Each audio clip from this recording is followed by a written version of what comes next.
Hello guys, welcome back to the channel. It's TPM5 with another NBA video. In this one, I'm going to be talking about 3 NBA trades that have been circulating throughout the news these last few days.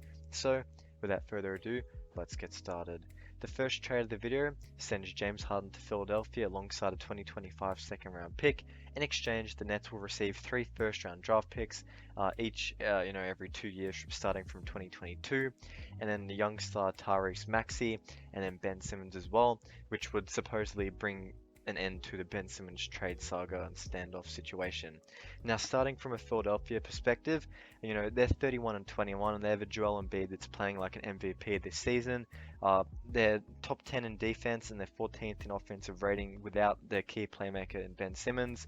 Now, James Harden's a guy that's been, a very good scorer over the course of his career. However, he has taken a step back since leaving Houston. Now, in Brooklyn, he's averaged, 10.5 assists over his 2 seasons there. So he's developed into a really, really good playmaker. Not that he was particularly bad at that at any point. He had a career high of 11.2 in 2016-17. But I'm talking about this because they'll be getting a guy that can also shoot the ball and not be a liability on offense in the late game situations, but someone that also, can get his teammates involved. He averages a high number of assists and can really fill that role that Ben Simmons had.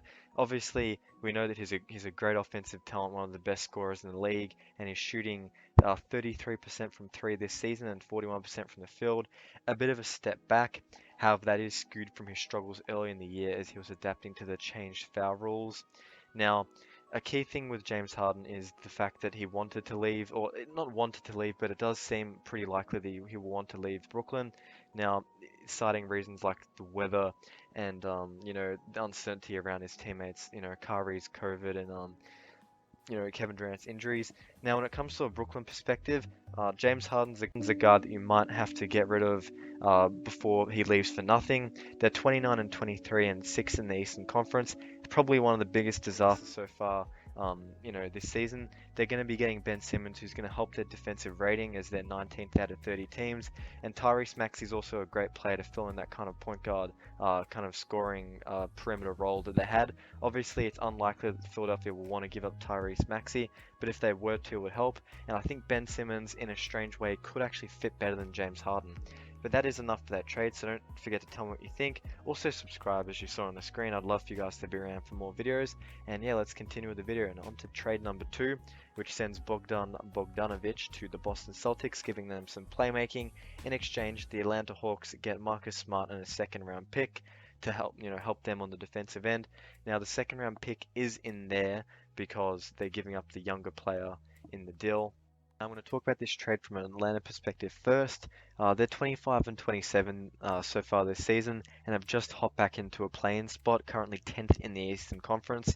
They've been an elite offensive team ranked second in the league, most of that being spearheaded by Trae Young, Clint Capella giving them more chances on offense, and also John Collins' consistent production as well from the forward spot.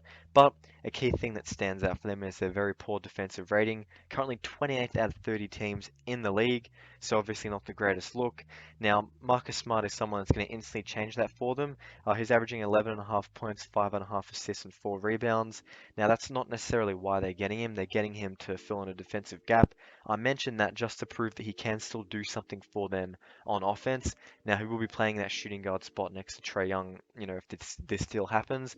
And the key thing for that is that he has a defensive rating of 106.7 throughout his whole career, which is around 8 points better, lower than what the Atlanta Hawks have as a team as of now.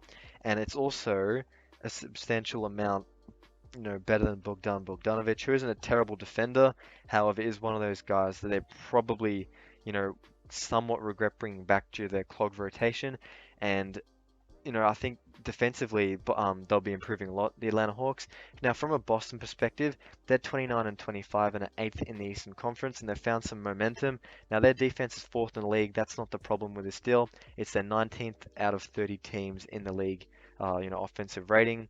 Now, Bogdan Bogdanovic is someone that can help that, as he's averaging 14 points and 3.5 assists over the course of his career on pretty decent efficiency, shooting 39% from three and 44% from the field across his career, and has an offensive rating of 4.6 points higher than Marcus Smart.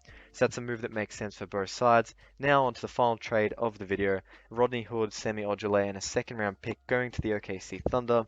In exchange, the Milwaukee Bucks will be getting Mike Muscala. Now, Mike Muscala has been a very interesting player on the OKC Thunder, kind of like the center power forward version of Kenrich Williams. A guy that's very good in per 36 minutes, and uh, has a really big impact on a bad team. He's currently averaging 8 points and 3 boards, and he's making 43% of his threes so far this season. And in per 36, minutes, when you adjust his stats to that, he's averaging 22 points, 8 rebounds, and 3 steals and blocks combined. So he's been a very, very good player. Now, the reason I have him linked to the Bucks is because Brook Lopez is out, so that kind of stretch 5, stretch 4 man in some circumstances isn't going to be out there for them. So Mike Muscala is a rental that fits that gap for them, and they also get 400k, less. They're paying 400k less in the luxury tax, which is going to help their owners and their bottom line too. Which we can expect that not to be a thing, but in the NBA it's a business and they're looking out for themselves as well. That'll help out the Bucks. The Bucks have been good this year despite having issues with health and safety protocol, and Mike Muscala is someone that has a team option for 3.5 million next year, and if it doesn't work out, they can just get rid of him and take the 3.5 back, and have that in cap space. And the OKC Thunder flip him and get a second round pick, so it's a win-win. Now, that is the final trade of the video, so that's the end of the video. Don't forget to like, share, and subscribe. Also comment, and thank you for watching. Peace out.